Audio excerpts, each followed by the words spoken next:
Si vous interrogez la filière numérique, ce que nous avons tardé à faire, le maître mot autour du numérique, c'est la notion d'accessibilité. Le numérique permet d'accéder à des services différents et il crée des besoins nouveaux. Donc, la première chose, c'est de se dire que notre rapport au client va être bouleversé par le numérique. Parce que le client n'aura plus besoin d'utiliser le même rituel pour aller accéder aux services juridiques. On va probablement perdre d'ailleurs un tout petit peu de la dimension mystérieuse et sacrée qui entourait l'activité de l'avocat. L'avocat était parfois difficile à joindre. Il était compliqué à atteindre, il fallait aller vers lui, patienter. Sa tarification était parfois aussi un peu complexe et illisible. Le numérique balaye tout ceci. On veut un avocat tout à l'heure, on a un avocat tout à l'heure qu'on peut quasiment géolocaliser. On peut avoir une perception de l'offre de cet avocat. Son offre est d'ailleurs beaucoup plus balisée et un peu, même si je n'aime pas ce mot, standardisée.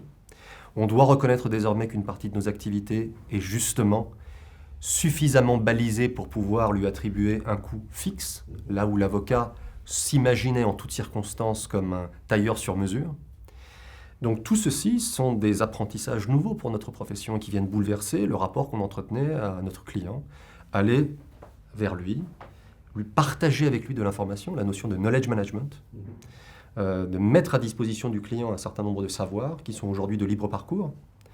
Et aussi un autre point qui est très important que les juristes, pas seulement les avocats, doivent appréhender, selon moi, qui est que la notion de monopole de connaissance du droit a volé en éclats et que grâce au numérique, dans des formes les plus brutes, la loi, la jurisprudence de manière brute, y compris dans sa forme la plus sophistiquée, des notes de jurisprudence, du droit comparé, sont aujourd'hui accessibles de libre parcours. Et il y a énormément d'offres. Donc, nous devons aujourd'hui, qu'on soit juriste, avocat, éditeur juridique, on doit aller vers probablement une offre à plus forte valeur ajoutée. Et ça, c'est une transformation à laquelle nous devons également nous préparer et que nous devons anticiper. Elle le fait avec retard, avec crainte, mais elle le fait, enfin. On était frustrés de voir qu'elle réagissait tardivement. Probablement aussi parce que sa réflexion souvent est axée sur un mode d'exercice très particulier des avocats, qui serait un exercice judiciaire et individuel. Et donc comme ces populations d'avocats, qui exercent souvent individuellement, sont peut-être un peu plus angoissées, craintives, ce que je peux d'ailleurs comprendre par rapport à des phénomènes globaux aussi massifs, la première réaction de la profession a été davantage de se refermer sur elle-même et de mettre en place des défenses immunitaires. En se réappropriant ces phénomènes, en les décompilant, en les comprenant, et puis en intégrant le fait que 2/3 de la richesse de notre profession et des revenus et des bénéfices de notre profession viennent de l'activité de conseil, qui est un formidable laboratoire humain, professionnel, et une activité beaucoup plus globalisée, plus internationale, que celle de celles et ceux qui font que du judiciaire à titre individuel, eh bien, on a commencé à aborder la question de l'innovation sous un angle peut-être un peu plus optimiste, ou en tout cas plus constructif. Donc il y a eu ce séquençage dans notre profession. L'intelligence artificielle, c'est effectivement un concept qui est à la fois angoissant, parce qu'on l'a connu à travers la science-fiction essentiellement. Donc on est dans une projection, c'est intéressant d'en parler, et on en voit effectivement les balbutiements. L'intelligence artificielle a ceci d'intéressant dans notre approche, c'est que d'une part, effectivement, il va créer une capacité à répéter un certain nombre de nos prestations, et donc il va effectivement expulser les avocats d'un certain nombre de missions qui étaient les leurs. Il va aussi avoir un impact sur l'appréciation de la jurisprudence, puisque l'intelligence artificielle permettra de traiter et de collecter la jurisprudence. Et les algorithmes de justice prédictive ne peuvent être véritablement efficaces que si on les bombarde d'énormément d'informations. Donc plus on va avancer dans le temps et plus on va pouvoir intégrer de l'information brute en évitant les biais dans la collecte de cette information, et plus l'intelligence artificielle va être, entre guillemets, utile, crédible. La conséquence que je lui vois, c'est que, notamment en matière de justice prédictive, on va se consacrer davantage aux faits qu'au droit, et il est possible que notre culture de droit civil glisse progressivement vers une culture de common law, où le fait deviendra important. Et enfin, comme il y aura une sorte de consolidation autour de quelques offres d'intelligence artificielle, parce qu'il ne faut pas se leurrer, il y a beaucoup de tentatives, mais à la fin, scientifiquement et politiquement, émergeront et se maintiendront dans le marché quelques offres consolidées qui constitueront un consensus de place, Et ça deviendra de fait une vérité juridique. Quand l'intelligence artificielle aura décidé qu'on a X chances de gagner un procès, ou que la solution de cette question juridique est immanquablement celle-ci, l'humain aura de plus en plus de mal à résister à cela. Donc c'est effectivement l'enjeu à la fois éthique et l'enjeu technologique qui est le nôtre. Oui, ils menacent la profession d'abord parce qu'ils vont provoquer un écrasement d'un certain nombre de nos tarifs, donc les modèles économiques vont changer et ça va appauvrir des avocats, ça va en enrichir, mais ça va aussi en appauvrir. Ça va faire intervenir un certain nombre d'acteurs nouveaux, les legal tech, qui vont, certes, en s'appuyant sur des avocats, proposer des services nouveaux et ils vont établir un consensus de place. Il y aura quelques offres qui vont consolider en matière de justice prédictive. Par exemple, il y aura 2-3 offres qui se consolideront et qui atteindront un consensus scientifique et qui vont peser sur notre appréciation du droit et des décisions.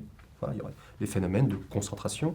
Et ça peut, je ne veux pas être messianique, ça peut avoir un impact sur le positionnement de certains cabinets au sein du marché, c'est-à-dire ceux qui hésiteront trop longtemps entre se positionner sur des secteurs à forte valeur ajoutée et sur des activités qui seront destinées au plus grand nombre. Donc on peut avoir des craintes sur le positionnement de certains cabinets généralistes et autour de cette réorientation des besoins. D'abord la peur du changement, c'est-à-dire le fait de ne pas être capable de le faire. Bon, c'est plus facile lorsqu'on est dans des grands barreaux très urbanisés. Et c'est vrai que la population de notre profession est une population à la fois vaste, 67 000 avocats, et très disparate, avec des modes d'exercice qui sont très différents. Donc il faut embarquer tous les avocats dans ce phénomène, ceux qui sont dans des cabinets structurés, mais même y compris ceux qui sont dans des cabinets individuels. Et d'ailleurs, assez paradoxalement, ce qui est intéressant, c'est que le numérique permet aujourd'hui à des avocats qui exercent seuls d'avoir accès à des informations et de pouvoir se projeter dans leur écosystème de manière beaucoup plus facile que lorsque j'ai prêté serment il y a un peu plus de 20 ans, où il fallait passer par des alambics très traditionnels avant d'atteindre une certaine visibilité. Aujourd'hui, avec un bon système informatique, un site internet, une culture du numérique, une stratégie numérique, on peut effectivement développer un cabinet et même sortir de son barreau et offrir des services à des personnes qui sont à plusieurs centaines de kilomètres de chez vous, ce qui n'était pas dans notre mentalité il y a encore 10 ans. Donc il y a effectivement une pédagogie à avoir sur le numérique et rassurer les gens sur le fait que c'est possible. Je pense que la première chose, c'est de faire en sorte que les avocats puissent eux-mêmes initier la transformation, notamment numérique, et de créer eux-mêmes les legal tech. Ce que nous avons pu constater, c'est que dans les premières phases, celles que la profession a appréhendées avec un peu plus de distance, voire même de tension, les initiatives numériques venaient de non-avocats et touchaient la filière juridique. Donc on a commencé à bloquer ces initiatives, parfois pas toujours pour de bonnes raisons, mais soit. Et puis dans une nouvelle phase qu'il faut saluer, la profession a commencé à faire en sorte qu'on initie davantage en son sein des entreprises, des legal tech, et à inviter à travers des incubateurs, à travers un apprentissage nouveau, les avocats de tous âges à eux-mêmes se saisir de ces outils et à se les approprier. C'est quelqu'un qui est disponible et qui est capable d'avoir une intelligence émotionnelle et qui sera capable de faire toutes les choses qu'une machine ne sait pas faire. C'est la seule option qui nous reste. Ou alors, c'est un entrepreneur qui est décidé, parce que c'est un modèle économique qui est parfaitement respectable aussi, de créer des outils qui permettent à ses concitoyens, à ses clients, d'accéder à une série de prestations et de services qui seront peut-être effectivement plus standardisés. C'est-à-dire qu'il essaiera de maîtriser cette chaîne de valeur et se positionnera de manière beaucoup plus assumée sur un marché en disant, voilà, moi je veux être ou bien sur de la forte valeur ajoutée, et là je vais vendre l'humain, le conseil spécifique, l'intelligence émotionnelle, la créativité, ou alors je décide de créer, parce que je connais ce secteur, je connais les prestations et je sais à peu près quels sont les besoins, un certain nombre d'outils que je vais vendre à grande échelle, à des prix très compétitifs, et il devient du coup lui-même un entrepreneur de ce type de produits et de services-là. Si vous regardez, je fais une aparté, si vous regardez les travaux du World Economic Forum, chaque année, sur les 10 qualités que nous devons avoir acquises pour les 10 prochaines années, il n'y a plus une seule qualité de connaissance académique. C'est la créativité, l'empathie, la capacité à résoudre des problèmes complexes, de travailler en équipe, de résoudre des problèmes individuels et collectifs. de créer une identité numérique. Il n'y a plus dedans le droit, l'économie, la sociologie. Ces connaissances académiques sont acquises et elles seront, entre guillemets, accessibles grâce à la machine. Donc c'est tout ce que la machine ne sait pas faire que nous devrons apprendre à dominer. Donc ça nécessitera aussi pour notre profession une transformation de notre formation, des savoir-faire, vers les savoir-être, vers ce qu'on appelle les soft skills. Donc ça, c'est un enjeu absolument majeur pour nous. Tout ce que les machines ne sauront pas dupliquer. Je pense qu'il va y avoir un double phénomène. Notre déontologie n'est pas menacée. C'est ce qui nous structure, ce qui est important, et c'est notre ADN et c'est notre identité. En revanche, c'est vrai qu'il va y avoir peut-être une sorte de désacralisation de l'avocat. On aura moins de mystère. En tout cas, on pourra moins prétendre en avoir. Ça, c'est un premier point. Et je pense que dans notre formation, nous devrons horizontaliser un peu notre management et notre manière d'appréhender la pédagogie. C'est-à-dire que le contenu va devoir changer et la pédagogie va devoir changer aussi. Puisque dans les entreprises innovantes, on sent que le management est différent, qu'il est peut-être un peu plus horizontal. Je ne dis pas que c'est un monde merveilleux, hein. C'est une entreprise avec ses contraintes, ses grandeurs et ses servitudes, mais on a quand même le sentiment qu'il y a un mode de management, qu'il y a une écoute de tout le monde, qu'on considère que la bonne idée peut surgir de n'importe où. Et donc ça va nous obliger à changer notre gouvernance, notre management. Ça va nous obliger à développer davantage une activité en mode projet, donc constituer des équipes ad hoc pour des opérations spécifiques. Ça va nous obliger à comprendre l'économie du numérique et du développement et de l'innovation, puisque c'est une économie, avec un partage des richesses qui obéit à d'autres dynamiques.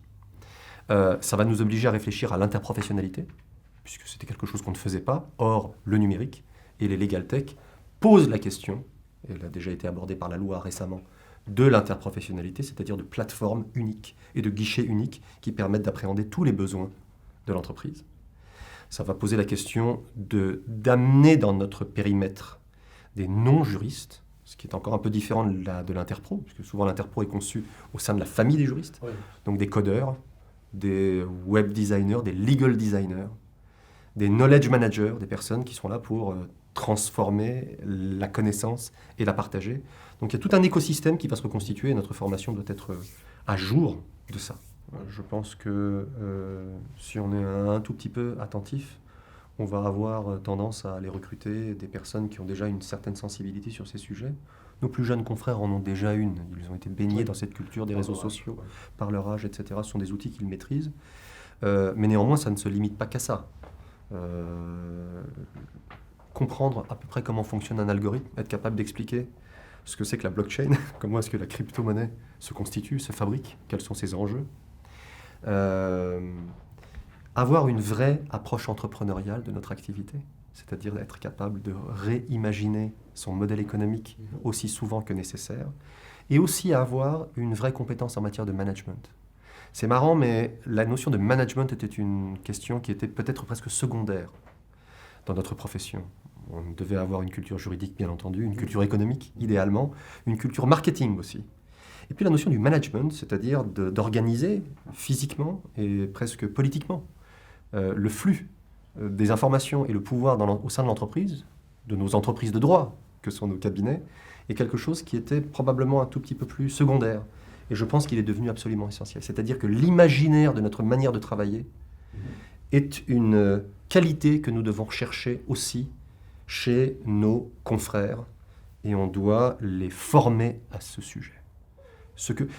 Dans le rapport que nous avons remis au garde des Sceaux l'année dernière sur l'avenir de la profession d'avocat, il y a un chapitre que nous avons intitulé « La symétrie des attentions », qui est un titre qui ne vient pas de nous, donc je le dis très volontiers, d'autant plus volontiers que ce n'est pas nous qui l'avons inventé. C'est une idée qui est née dans la culture et dans les réflexions autour des ressources humaines. Et c'est l'idée selon laquelle, quelle que soit la qualité du produit que vous vendez, ou du service que vous exportez ou que vous vendez à l'extérieur de votre entreprise, si vous n'êtes pas capable d'intégrer dans votre entreprise les valeurs que vous prétendez incarner avec ce produit, vous n'arriverez pas à tenir sur votre marché. Tout simplement parce que, notamment grâce au numérique, on voit aujourd'hui comment fonctionnent les entreprises, de l'intérieur. On a de moins en moins de secrets pour le monde extérieur. Donc, la manière dont le droit se fabrique dans un cabinet d'avocats, dont les richesses se répartissent dans un cabinet d'avocats, dont le management du cabinet est opéré, constitue aujourd'hui une signature de nos cabinets aussi. Et c'est pour ça que le management des cabinets la transparence des cabinets, l'organisation des cabinets, et même l'organisation de l'espace dans un cabinet, la manière dont les bureaux sont organisés. Toute cette esthétique du travail est pour moi, doit faire l'objet d'une attention, y compris dans le recrutement. Certaines, j'en suis sûr, ont déjà fait ce travail, compte tenu de leur exposition, de leur taille, du marché dans lequel elles ont évolué. Pour la plupart, ce sont encore des sujets relativement gazeux, il faut le reconnaître. Les investissements sont absolument indispensables. Il faut les intégrer, CAPEX, OPEX. Il faudra investir sur des outils, sur des bases de données de plus en plus sophistiquées, de plus en plus précises, pour avoir une actualité juridique, législative, à forte valeur ajoutée. Il faudra évidemment investir dans l'humain, notre principale ressource, et recruter des personnes qui ont une sensibilité à ces sujets. Et puis pour celles et ceux qui sont dans une réflexion encore plus sophistiquée, il faudra réfléchir effectivement à un démembrement de leur cabinet ou à une transformation de leur cabinet pour les saisir et capter cette valeur, à travers notamment des investissements dans des sociétés tierces, puisque aujourd'hui, c'est possible qu'un cabinet d'avocats soit l'actionnaire d'une société commerciale, et notamment les legal tech. Et alors après, ce sont des investissements de plus en plus sophistiqués, mais il faut quand même commencer par les outils numériques qui peuvent vous permettre d'abord de collecter un maximum d'informations. Donc ça, c'est vraiment le travail autour des bases de données juridiques, de jurisprudence. C'est absolument essentiel, compte tenu notamment de la sophistication de la règle de droit et de sa fluidité, de son évanescence, puisque ça change tous les jours. Et aussi avoir une stratégie numérique. Il faut avoir une stratégie et une identité numérique. On doit s'exprimer à travers des moteurs de recherche, à travers des réseaux sociaux, à travers des plateformes. Et ça nécessite d'avoir une vraie stratégie numérique. Et ça a un coût. Ça a un coût d'investissement, ça a un coût de réflexion. Et on doit transformer sa communication pour qu'elle soit compatible avec l'algorithme des grands moteurs de recherche, puisque c'est ça qui aujourd'hui détermine votre visibilité.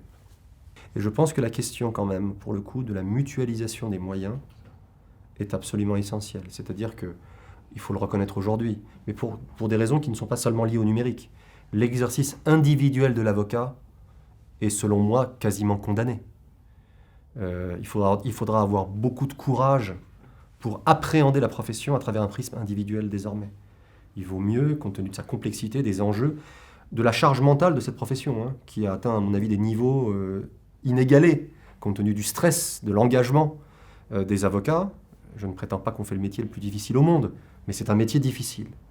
De plus en plus d'avocats, je pense, vont s'associer. Et les investissements en matière d'innovation sont des investissements qu'il faudra partager. Et une des raisons pour lesquelles il faudra s'associer, c'est justement pour pouvoir mutualiser tout ceci.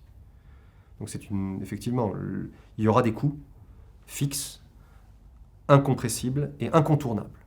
Un cabinet ne pourra pas survivre s'il n'a pas une véritable identité, une projection à travers le monde numérique, je pense. Et s'il a des ambitions, il devra être capable de se projeter au-delà de son barreau, grâce au numérique, et d'avoir une vraie stratégie marketing autour de ses services, de ses offres, de ses outils. Et ça demande des investissements qui sont importants, en pourcentage substantiel du chiffre d'affaires, ou en tout cas dans les investissements de base. Après, on les amortit sur plusieurs années, mais il est possible qu'en une année N, ça représente un pourcentage substantiel du chiffre d'affaires. C'est un équipement autonome.